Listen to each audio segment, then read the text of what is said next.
नमस्कार मु केएलएम प्रिय दर्शक बंधु जीवंत आहार को मु आपण मानकु स्वागत जनाए।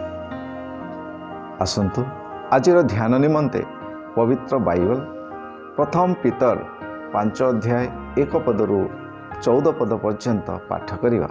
आज मुख्य प्रसंग है विश्वास रे सुस्थिर था।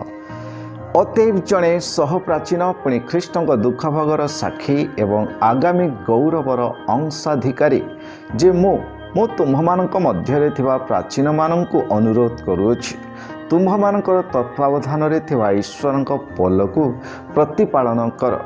बाध्य होई नुहे मात्र ईश्वरଙ୍କର इच्छा अनुଯାୟୀ स्वच्छंद मनरे अन्याय लाभ निमंते नुहे किंतु आग्रह सहकारे ताहा कर। पुणी जो मानकर दायित्वर भार तुम्भमानଙ୍କ हस्तरे समर्पित अछि सेमानଙ୍କ उपरे कर्तापण न करी पलर आदर्श स्वरूप होए ताहा कर।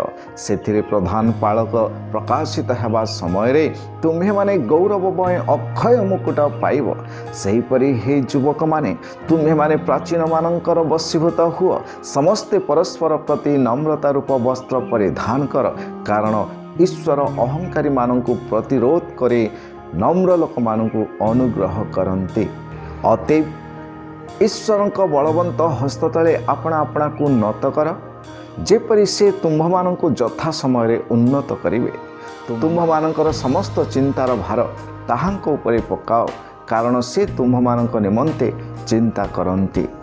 सचेतन होई जाग्रत रुह। तुम्भमानଙ୍କର विपक्ष शैतान सिंह प्राय गर्जन करी काहाकू ग्रासिब एहा खोजी बोलुअछि। विश्वास रे स्थिर रही ताहार प्रतिरोध कर। पुणी एहा जान जे जगत रे थिबा तुम्भमानଙ୍କ भाई मानଙ୍କ प्रति एही प्रकार दुख भोग घटुअछि। समस्त अनुग्रहर आकर जेहु ईश्वर अपना अनंत गौरवर सहभागी हेबा निमंते ख्रीष्ट जीशुଙ୍କ द्वारा तुम्भमानଙ୍କୁ आह्वान करियछन्ति से तुम्भमानଙ୍କର क्षणिक दुख भोग उतारे तुम्भमानଙ୍କୁ सिद्ध सुस्थिर सबल और संस्थापित करिवे। पराक्रम जुगे जुगे ताहांकर आमेन। ईश्वरଙ୍କ सत्य अनुग्रह जे एही प्रकार ए विषय रे साक्ष्य दे तुम्भमानଙ୍କୁ उत्साह देवा निमंते सिलवान द्वारा मु संक्षेप रे पत्र लिखिली। मो बधरे से जने विश्वस्त भ्राता तुम्हें माने एही अनुग्रह रे सुस्थिर होई थाओ। तुम्भमानଙ୍କ सहित मनोनीत बाबिलोनस्थ मंडली और मोहर पुत्र मार्क तुम्भमानଙ୍କୁ नमस्कार जणाउछन्ति। प्रेम चुम्बन दे परस्पर को नमस्कार कर। ख्रीष्टଙ୍କ ठारे थिबा तुम्भमानଙ୍କ प्रति शांति हेउ। आसंतु पठित अंश रे बुझिवा निमंते चेष्टा करिबा।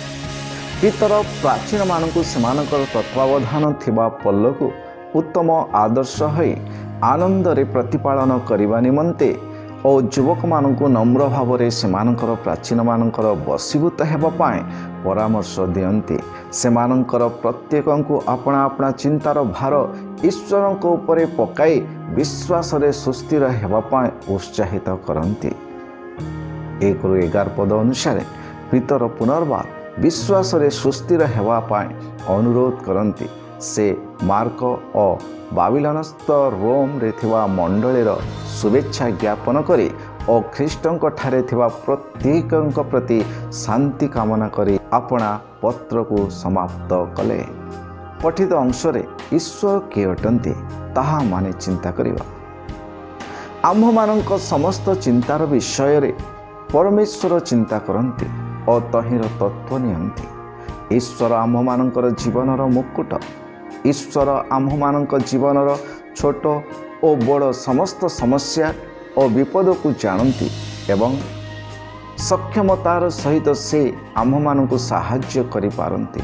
आमे माने निजे एकुटिया एही समस्या गुडी को धरि रखिले निश्चय पड़ी जिवा किंतु जदि सेही सब को ईश्वर को देई देबा ताहेले आमे माने स्थिर होई रही परिबा। आसंतु पठित अंश रे ईश्वर आम्भमानଙ୍କୁ कौन शिखाती ताहा आमे देखिवा।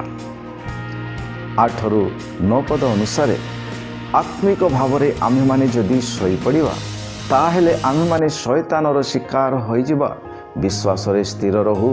केवल आमे माने ही दुख भोग करू ना हूँ एलियों समय जो 7,000 लोक बाल देवता सम्मुखें नत हेबाकू अग्राह्य कले से सदृश आम्भमानकर भाई और भौणी माने मध्य सुसमाचार सकाशे आम्भमानक सहित दुख भोग करुअछन्ति। एणु दुख भोग सम्मुखरू पछ घुंचा न देउ बरं आम्भे माने विश्वास रे स्थिर रही एक आरेक को सांत्वना और उत्साह प्रदान करवा उचित। पठित अंशरे ईश्वर आम समस्त को आशीर्वाद करंतु। आसंतु प्रार्थना करिवा। हे प्रभु, आम मानकर चिंतार भार आपण उपरे पकाई नम्र भाव अधिक जेपरि विश्वास रे सुदृढ़ हो रही पारिबु एतिपाई आम समस्त को साहाय्य करंतु। यीशुଙ୍କ नाम रे मागिले आमेन।